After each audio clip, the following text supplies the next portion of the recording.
이 시간에 저는 빛과 어둠 그런 제목으로 함께 말씀의 은혜를 나누고자 합니다. 요한복음 하면은 아주 유명한 구절이 생각나죠. 요한복음 3장 16절이. 그러니까 이 성경절을 아마 우리 그리스도인들은 아마 거의 다 암송하지 않을까요? 하나님이 세상을 이처럼 사랑하사, 하나님이 세상을 이처럼 사랑하셨다 그랬습니다. 이처럼 사랑하사 독생자를 주셔서 이는 저를 믿는 자마다 멸망치 않고 영생을 얻게 하려 하시니라. 사실 이것이 성경의 주제입니다. 그렇기 때문에 우리가 말씀을 듣고 또 읽는 그 모든 우리의 말씀은 다 똑같은 주제일 수밖에 없습니다. 어떤 의미에서 보면은. 그래서 우리가 대쟁투 청서를 읽어보게 되면은요, 우리 부조화 선자에 보면 첫 서두에 하나님의 그 사랑에 대해서 제일 먼저 언급하고 있고요. 그 다음에 대쟁투 청서의 제일 마지막에 그 각세 대쟁투의 제일 마지막 부분을 보면 또 거기에 또 사랑을 언급하고 있습니다. 그러니까 모든 것이 사랑으로 시작해서 사랑으로 끝나는 것. 그것이 이제 성경의 그 모든 주제라고 말씀할 수 있습니다. 우리가 한번 좀 보겠습니다. 여기 영감의 글에 이렇게 말씀하고 있습니다. 하나님은 사랑이시라. 그분의 본성과 그분의 율법은 사랑이다. 이것은 과거에도 그러하였고 미래에도 영원히 그러할 것이다.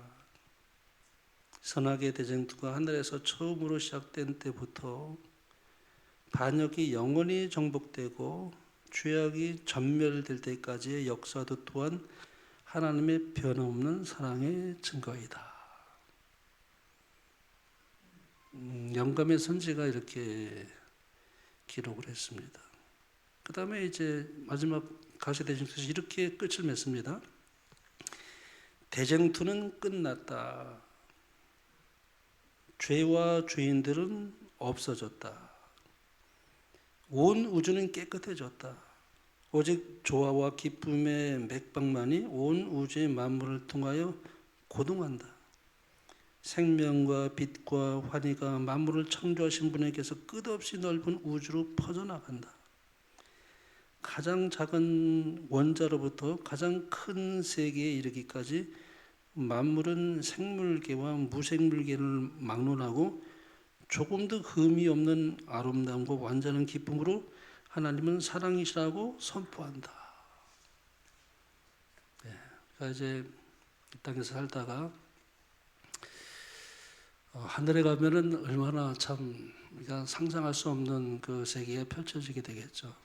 모든 피조물의 세계와 하늘 우주 거민들과 또 우리의 천천만마들은 천사들과 구속함을 입은 구원을 받은 백성들이 하나님의 사랑을 찬양할 것이라는 그를 상상해 보면은 얼마나 참 아름다울까라는 생각을 해보게 되는 것입니다. 근데 우리가 이 땅에 살면서 참 하나님의 사랑을 참 깨닫기를 원하지만은 참 이게 죄로 많이 어두워져 있기 때문에 답답한 것은 하나님의 사랑을 그렇게 많이 듣고 또 들어도 하나님의 사랑을 한꺼번에 확 깨달을 수 없다고 하는 사실입니다. 하나님의 사랑을 정말 빨리 깨닫고 더 많이 알고 그래서 더 많이 사랑하기를 원하지만은 그것이 한꺼번에 되지는 않습니다.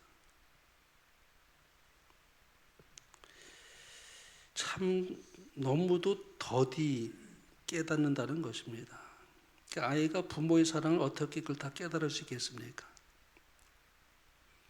물론 어느 정도 그 아이가 부모의 사랑을 먹으면서 사랑을 알고 깨달을 수 있겠지만은 사실 그 아이가 부모의 사랑을 얼마나 깨달을 수 있겠습니까? 아이가 커서 이제 부모가 돼봐야 그때 알기 시작한다고 어떤 분은 그렇게 말해요. 부모가 돼봐야.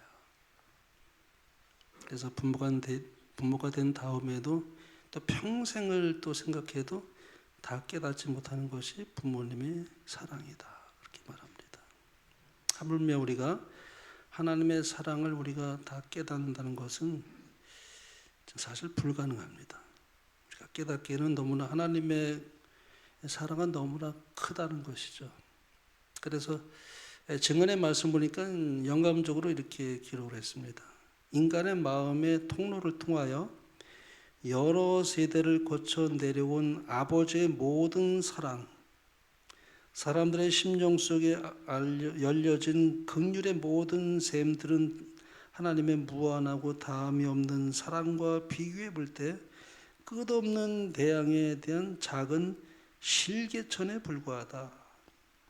그것은 혀로도 말할 수 없고 붓으로도 묘사할 수 없다. 그때는 매일의 생애에서 그것을 명상할 수 있고 그것을 이해하기 위하여 부지런히 성경을 탐구할 수도 있다. 그때는 또한 하늘 아버지의 사랑과 긍휼을 깨닫기 위하여 노력함에 있어서 하나님께서 그대에게 주신 모든 능력과 재능을 총동원할 수도 있다. 그러나 피 안에는 무한이 있다. 그랬어요. 그러니까 우리가 아무리 많이 연구하고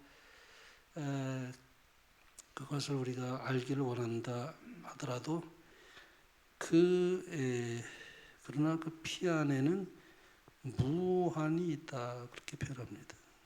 그대는 하나님께서 그분의 아들을 주셔서 세상을 위하여 돌아가게 하신 그분의 사랑의 길이와 넓이와 깊이와 높이를 결코 완전히 깨달을 수는 없다. 영원 자체도 그것을 결코 완전히 드러낼 수 없다. 그러나 우리가 성경을 연구하고 그리스도의 생애와 구속의 계획을 명상할 때 우리는 이 위대한 주제들을 차츰 이해하게 될 것이다. 그러니까 우리가 이게 다 계단이 있는 것 같습니다. 조금씩 이렇게 깨달아가는 것이죠. 한꺼번에 알게 되면 사실 견딜 수 없다 그랬어요. 그 사랑에 너무 그것을 한꺼번에 하나님께서 보여주시면 사람이 살 수 없다 그래요. 감당할 수 없기 때문에. 그래서 우리가 살면서 우리의 실생활을 통해서 또 우리의 모든 어떤 하나님의 섭리를 통해서 감당할 만큼만 조금씩 이렇게 깨달아가는 것 같습니다. 그래서 이제 사도 바울도 이렇게 고백을 했습니다. 여기 보면 이렇게 기록했죠. 우리 주 예수 그리스도의 하나님, 영광의 아버지께서 지혜와 계시의 정신을 너에게 주사 하나님을 알게 하시고 너의 마음들을 밝히사 그의 부르심의 소망이 무엇이며 성도 안에서 그 기업의 영광의 풍성이 무엇이며 그의 힘의 강력으로 역사하심을 따라 믿는 우리에게 베푸신 능력의 지극히 크심이 어떤 것을 너희로 알게 하시기를 구하노라. 이제 사도 바울이 그 에베소 교회에서 이제 그렇게 기도를 합니다. 계시의 정신을 너에게 주기를 원한다.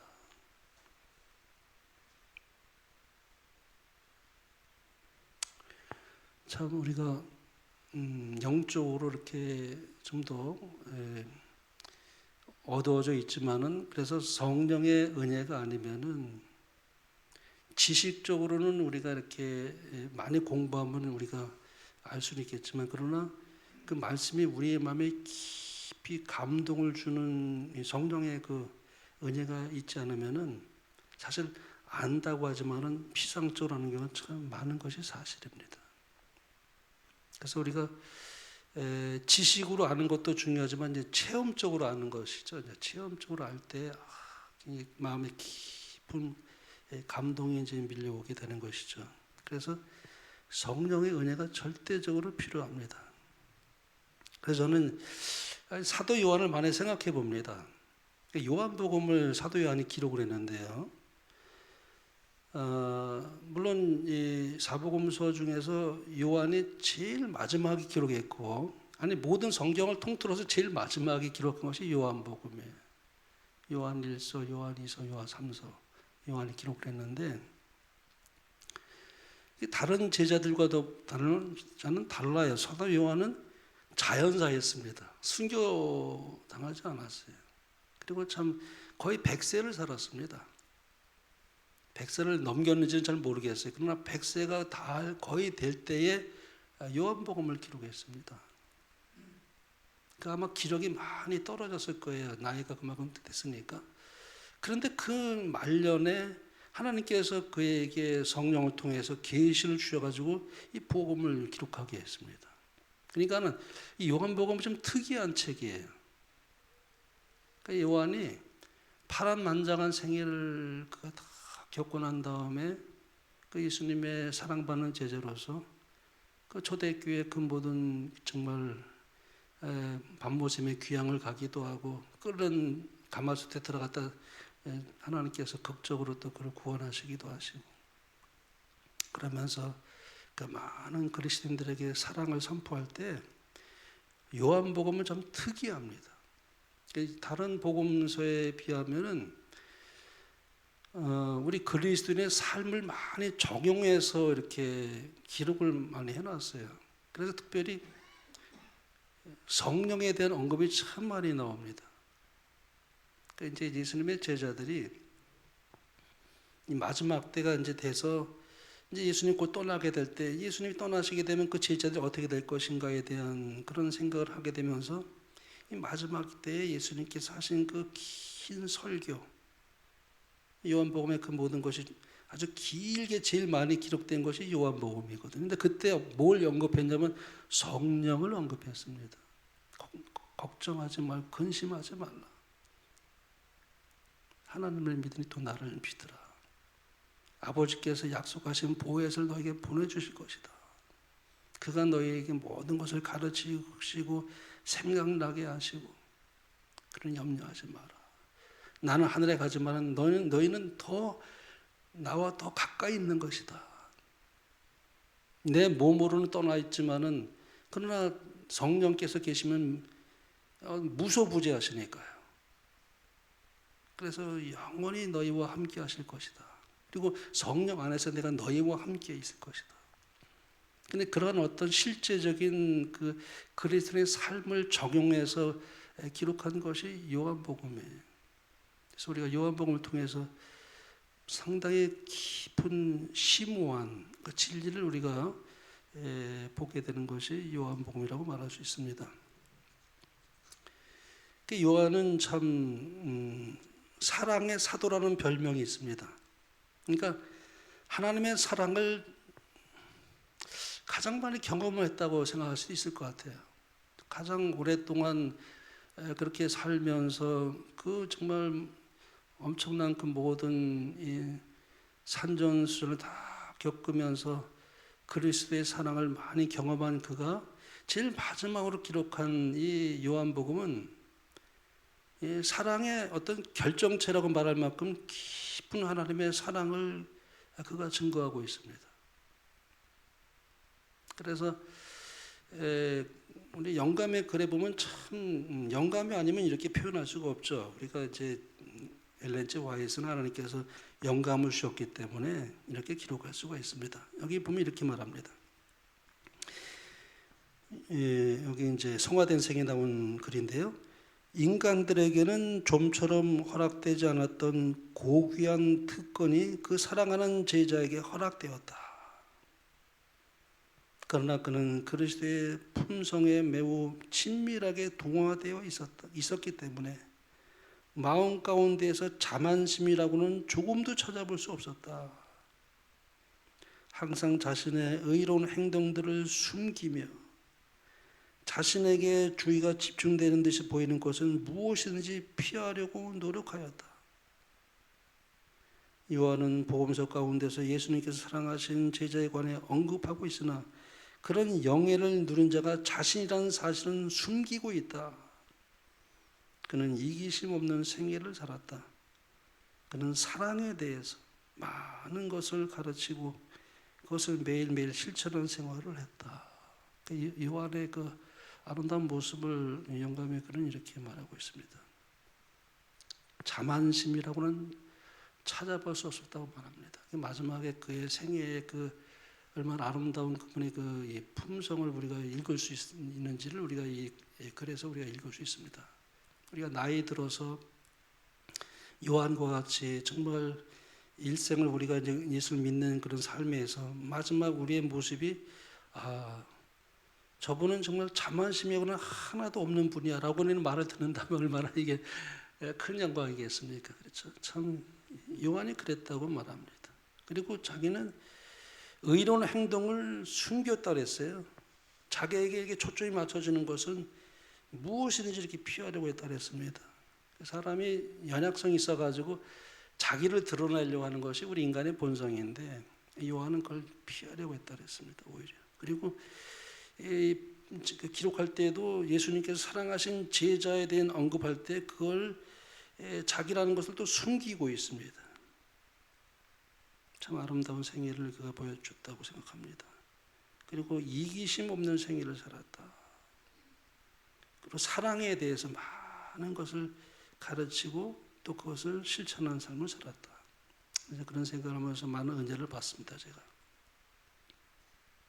또 요한은 성화에 대한 아주 생생한 예증이라고 말합니다.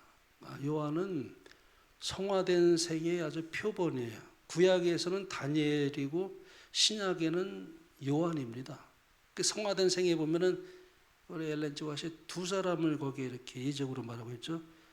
구약에는 다니엘이고 신약에는 요한으로 그렇게 말하고 있어요. 근데 여기 이렇게 말합니다.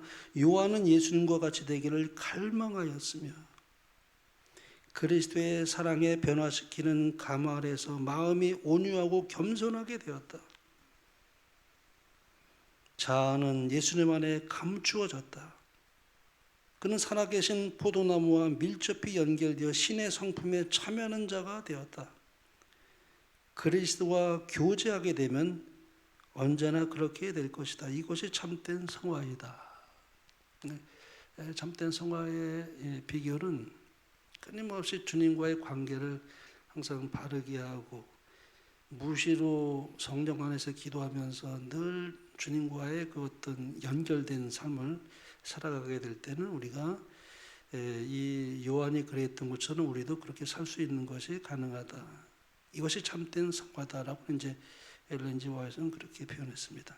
또한 요한은 우리가 얻는 이 요한을 통해서 얻는 우리의 영적 교훈을 생각해 볼 때 말세의 이 위기 가운데 살고 있는 우리 모든 그리스도인들에게 아주 중요한 교훈이 되고 있는 것을 이렇게 표현했습니다.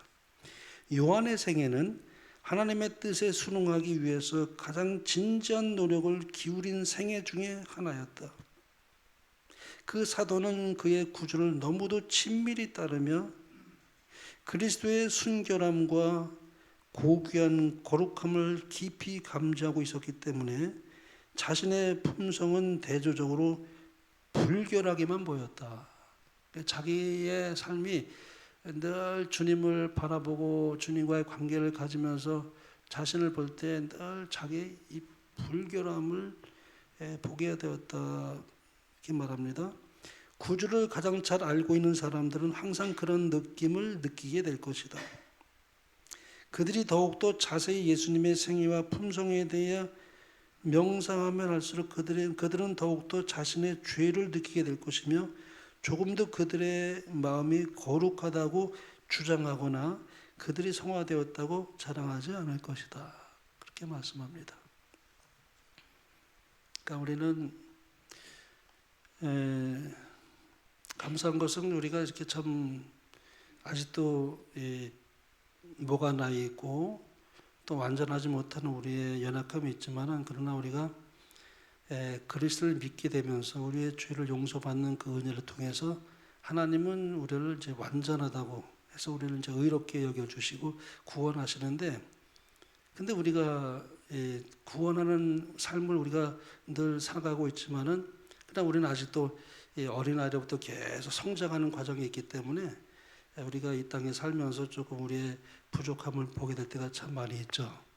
그래서 우리가 나는 완전하다고 말할 수 있는 때까지 가기에는 내가 아직까지도 내가 참 불완전한 그런 삶을 이렇게 보고 있지만은, 그러나 감사한 것은 그런 걸 보게 해주기 때문에 우리가 우리의 연약함을 인정하고 끊임없이 주님을 의지할 수밖에 없는 우리의 모습을 통해서 더 주님과의 이 관계를 바르게 하려고 하고 주님께 내 마음을 드리려고 하고, 그래서 내가 주 예수님을 닮아가기를 자꾸 갈망하는 것이 점점 더 이렇게 이제 좀 커지면서 우리가 이제 의를 사모하게 될 때에 나는 알지 못하지만 그러나 조금씩 우리가 성장해 가는 그 속에서 우리 하나님은 나를 완전하게 보신다. 그러나 나는 늘 불완전하게 늘 생각하는 그런 또 그런 아이러니가 있습니다. 요한도 바로 그랬다고 말씀합니다. 그러니까 우리가 마지막 세대에 가서 어떤 행위의 완전에 너무 이제 몰두하고 그것을 강조하는 것이 이제 완전주의인데, 그래야 예수님 재림하신다고 이렇게 얘기를 하죠. 예수님 언제까지 중보를 할 것이냐, 우리가 계속 그런 우리의 연약함을 그렇게 얘기해가지고 언제 예수님 중보가 끝나겠느냐 하면서 이제 이 마지막 세대는 우리가 완전해 예수님 재림하신다라고 하면서 이제 행위의 완전을 강조하다 보니까 그런 또 오류가 있을 수가 있는데, 우리는 언제나 그리스도 안에서 완전한 것입니다. 우리가 완전한 것은 나를 볼 때는 나는 언제나 불완전함을 느끼지만, 그러나 그리스도 안에서는 언제나 완전할 수 있다는 것이 참 큰 은혜입니다. 얼마나 감사합니까? 우리가 나는 부족하죠. 그렇기 때문에 더 주님을 바라보게 되죠. 근데 하나님은 그릇을 통해서 우리를 완전하게 보시기 때문에 우리가 언제나 희망이 있고, 또 우리가 다시 주님을 향해서 계속 가면서 말씀에 순종하는 그 삶을, 율법이 그 길이기 때문에 그 길에 들어서게 될 때 내 힘으로는 할 수 없지만 성령님께서 나를 이끌어 주시기 때문에 그 길 안에서 계속 가는 것입니다. 그걸 율법이 완전한 것이, 내 행위가 완전한 게 아니라 내가 율법 안에 있을 때는 하나님께서 내 안에 들어오셔서 순종하게 하시기 때문에 내가 율법을 지키는 것이죠.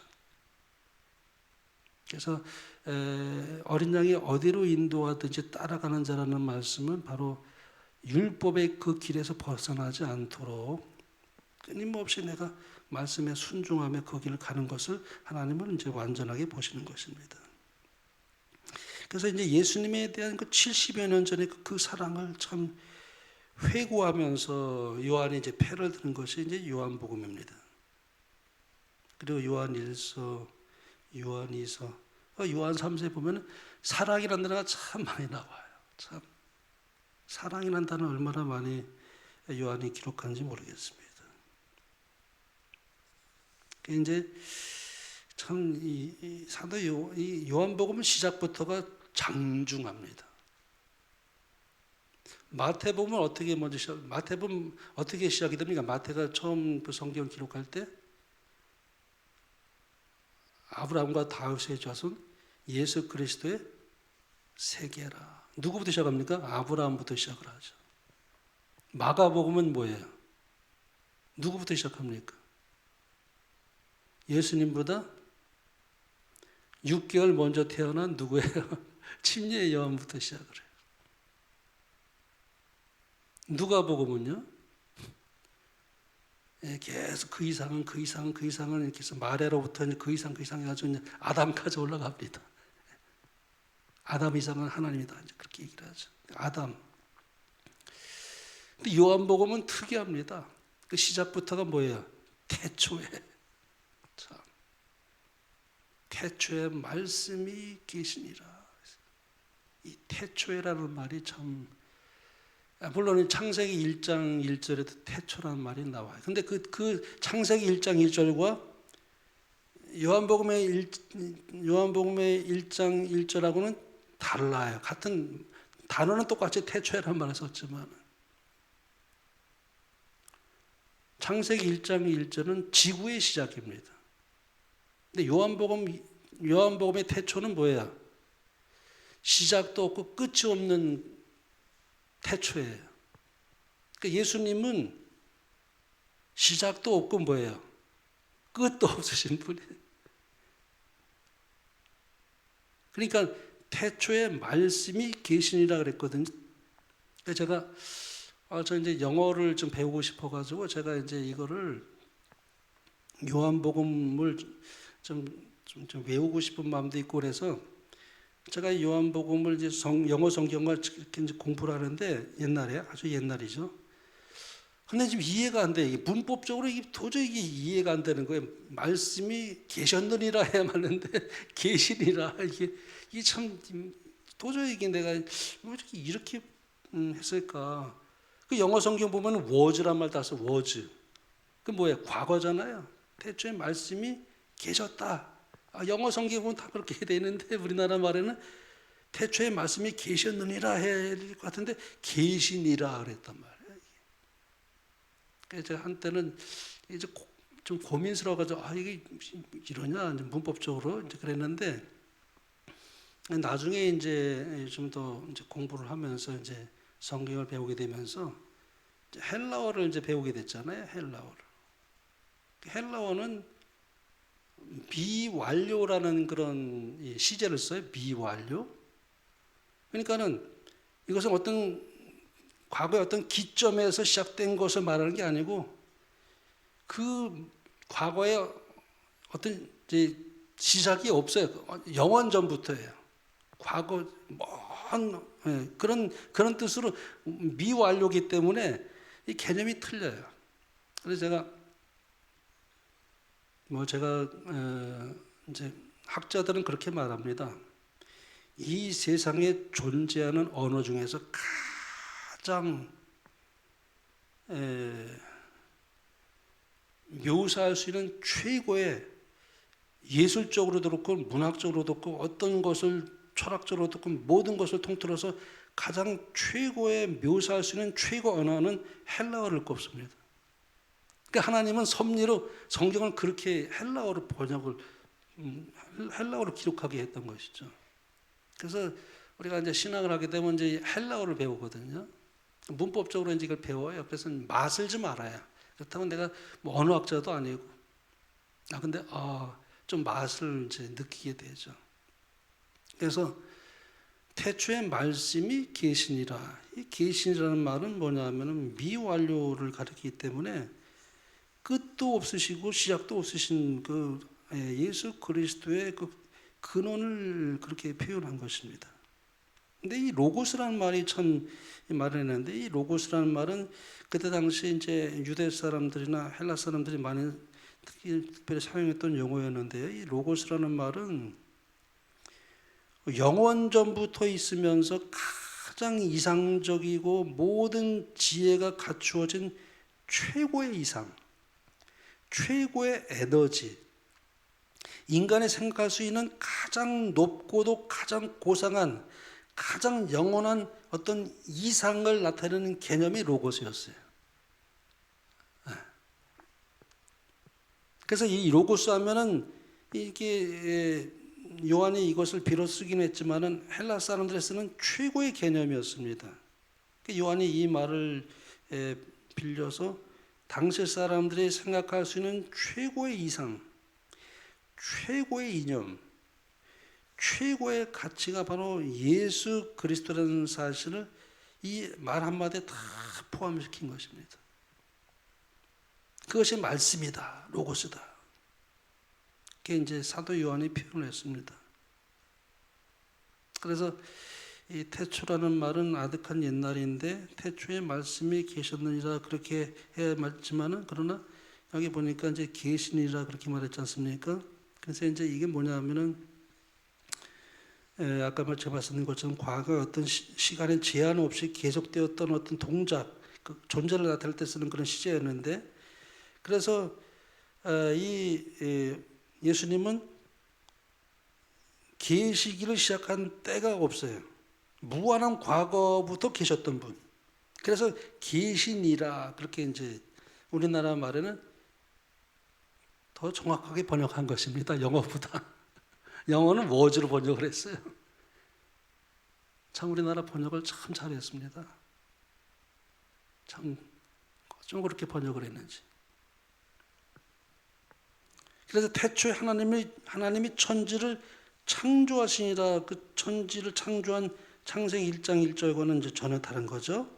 그래서 이제 아득한 끝없는 과거, 영원전에 있었던 이 우주보다 먼저 계신 무한한 과거로부터 계셨던 분이 예수님이다. 그렇게 이제 요한은 헬라 사람들에게 이제 이 로고스를 비로소 또 그 예수님의 그분을 그렇게 이제 여기 표현하고 있습니다.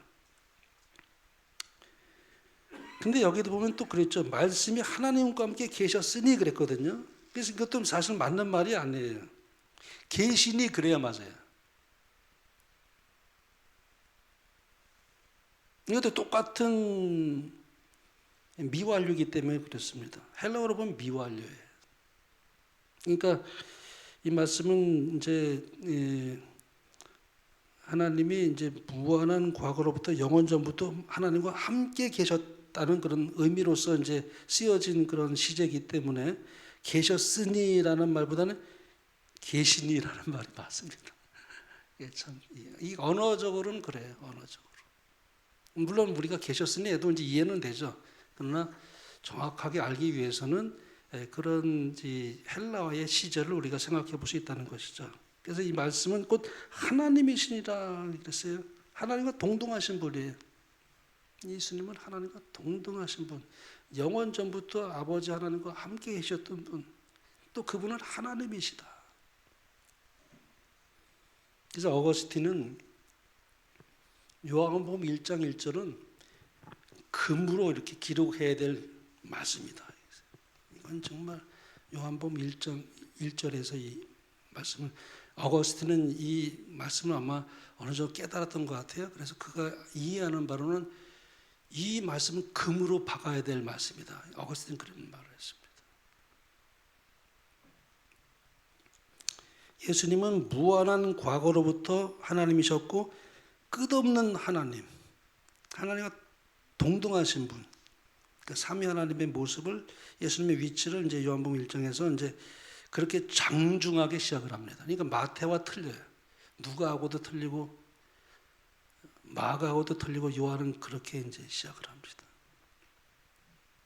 근데 이제 지금 과학자들이요, 시간이 벌써 다 돼가지고 이거 반도 얘기를 못 하는데 이제 벌써 끝나게 생겼네요.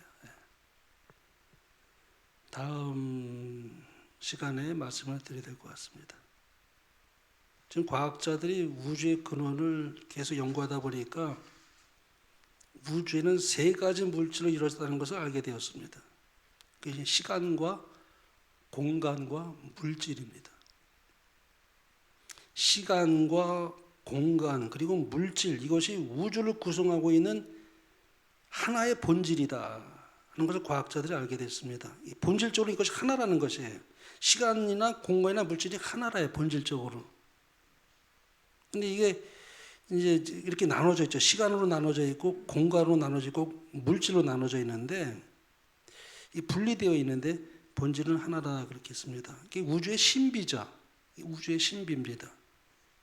그래서 이제 여기 이렇게 말씀했어요. 만물이 그로 말미암아 지은 바 되었으니 지은 것이 하나도 그가 없이는 된 것이 없느니라 그랬는데 여기서 이제 요한복음 1장 3절에서 보면은 이제 요한이 뭔가냐면 요한복음 1장 1절에는 이제 우주의 시작이고 그다음에 1장 3절은 창세기 1장인 것처럼 이제 요한복음에 이제 3절에 이제 3절과 같은 거예요. 창세기 1장 1절은요. 그래서 하나님이 창세기 1장 1절에 나오는 그 지구를 여기서 이제 말씀하고 있습니다. 지은 바 되었으니 그랬어요. 미아원리 이제 미아원리 시제가 아니라 이제 단순 과거로 이제 바뀝니다. 그러니까 시작이 있을 때 알려주는 동사죠. 그러니까 지구의 시작은 시작이 있었지 않습니까? 근데 예수님의 근원은 시작이 없어요. 그래서 물리나 수학에서 이제 무한대라는 그 개념을 쓰지 않습니까? 무한대. 예수님은 무한대의 개념이셔요. 시작도 없고 끝도 없으신 분. 무한대. 우리가 예수님을 닮아가는데 무한대입니다. 계속 닮아가긴 하지만은 멈춤이 없고 이게 점이 아니고 계속 선의 개념으로 우리가 완전해져 가는 것 똑같은 개념이에요. 하나님은 무한대이기 때문에 우리가 자라가는 그 우리의 완전도 무한대입니다. 우리가 그래서 절대적인 완전은 하나님만이 절대적인 완전이, 사람은 절대적인 완전이 있을 수가 없어요. 상대적인 완전이죠. 무한대. 하나님은 이제 그런 개념이죠. 무한이 끝나지 않은 어떤 세계가 이제 정말 있는 것이죠. 무한대. 그래서 이 무한대에 계신 하나님, 시간 밖에 계신 분, 공간 밖에 계신 분, 물질의 모든 밖에 계신 하나님께서 창세기 1장 1절에 나오는 지구를 창조하셨다. 근데 제일 먼저 창조한 것이 빛이라고 그랬습니다. 이 빛. 좀 상대성 원리에 대해서 조금 좀 말씀드리려고 했는데 시간이 다 돼가지고 다음 시간에 제가 이거 이어서 말씀드리도록 하겠습니다. 그래서 마쳐야 되겠습니다.